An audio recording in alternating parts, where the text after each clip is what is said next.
buat kalian semua yang sedang menonton video saya. Dan halo juga kepada Ibu Christine selaku dosen saya dalam mata perkuliahan Bank dan Lembaga Keuangan atau BLK. Semoga keadaan kalian baik-baik semua dong ya, dan juga sehat-sehat selalu.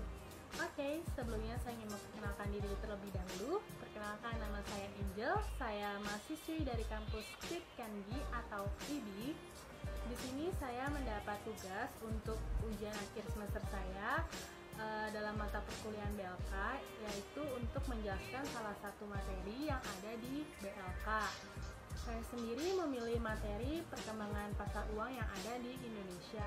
Sebelumnya nih, kalian tahu nggak sih apa itu pengertian pasar uang? Pasar uang itu adalah suatu wadah tempat pertemuan antara pemilik dengan calon pembeli, baik bertemu langsung maupun melalui perantara, atau transaksi permintaan atau penawaran terhadap sejumlah dana atau surat-surat berharga dalam jangka pendek.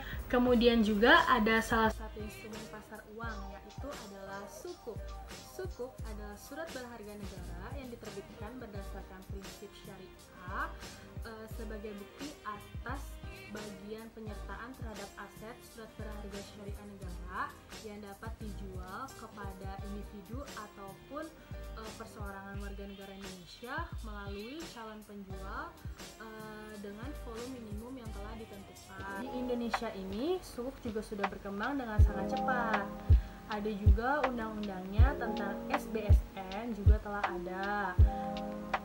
Pertama kali ini sukuk diterbitkan oleh PT Indonesia Satellite Corporation atau Indosat pada tahun 2002. Kemudian diikuti oleh perusahaan-perusahaan lainnya. Nah, keberadaan sukuk ini memperkuat perekonomian di Indonesia dan juga menahan bubble ekonomi. Perkembangan ekonomi yang meningkat setelah periode krisis ekonomi di Indonesia disertai dengan kondisi politik dan keamanan yang aman. Dan juga nih tercermin pula dari indikator makronya, ekonomi seperti nilai tukar yang relatif stabil dan inflasi yang terkendali dan juga suku bunga yang lebih rendah. Dan juga serta GDP-nya per kapitanya ini selalu meningkat. Ada pula nilai tukar, inflasi, SBI, dan pertumbuhan GDP secara bersama-sama menunjukkan hubungan yang kuat untuk mempengaruhi indeks harga saham gabungan. Untuk jumlah uang yang beredar ini memiliki pengaruh yang signifikan terhadap pergerakan nilai rupiah, nilai tukar rupiah terhadap nilai dolar Amerika. Dan juga ada faktor non-ekonominya seperti politik dan juga konsistensi dalam penegakan hukum, budaya, dan sosial yang lebih banyak pengaruh pada pergerakan nilai tukar rupiah terhadap dolar Amerika.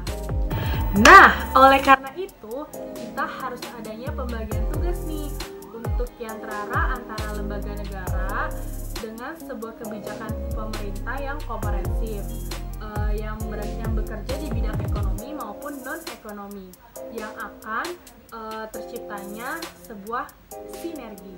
Oke, setelah kita mendengar banyak penjelasan sebelumnya mengenai pasar uang, sekarang saya ingin membacakan sebuah berita bersumber dari bisnis.com mengenai nilai tukar rupiah terhadap dolar Amerika Serikat yang rilis hari ini 15 Juni tahun 2020, yang dikatakan bahwa mata uang rupiah berpotensi mengalami penguatan di tengah pelemahannya dolar Amerika Serikat. Pada perdagangan Senin 15 Juni 2020, pukul 8.58 WIB, indeks dolar Amerika Serikat terkoreksi 0,16% ke posisi 97,168. Lalu pada Jumat 12 Juni 2020, pergerakan nilai tukar rupiah lanjut berakhir melemah 113 poin atau 0,81% ke level 14.133 per dolar Amerika Serikat. Kemudian setelah bergerak fluktuatif di kisaran level 14.060 sampai 14.213, Bank Indonesia menegaskan bahwa pelemahan rupiah hari ini ke kisaran 14.000 per dolar Amerika Serikat dipengaruhi oleh faktor eksternal. Lalu Direktur Eksekutif Departemen Pengelolaan Moneter BI atau Nanang Hendarsa menegaskan pelemahan rupiah harusnya hanya sementara karena pengaruh risk off atau sentimen global dari jatuhnya pasar saham Amerika Serikat yang dipicu oleh gelombang kedua atau second wave. Kemudian wabah virus di negeri Paman Sam yang telah menembus angka 2 juta orang terinfeksi. Dalam laporannya perkembangan indikator stabilitas rupiah yang dirilis Jumat 12 Juni 2020, Bank Sentral mencatat rupiah melemah ke level 14.189 per dolar Amerika Serikat hingga Jumat dari posisi 13.850. Pelemahan rupiah makin dalam setelah hari ini ditutup terkoreksi 159 poin atau 1,21% dari posisi 13.950 pada Kamis 11 Juni 2020.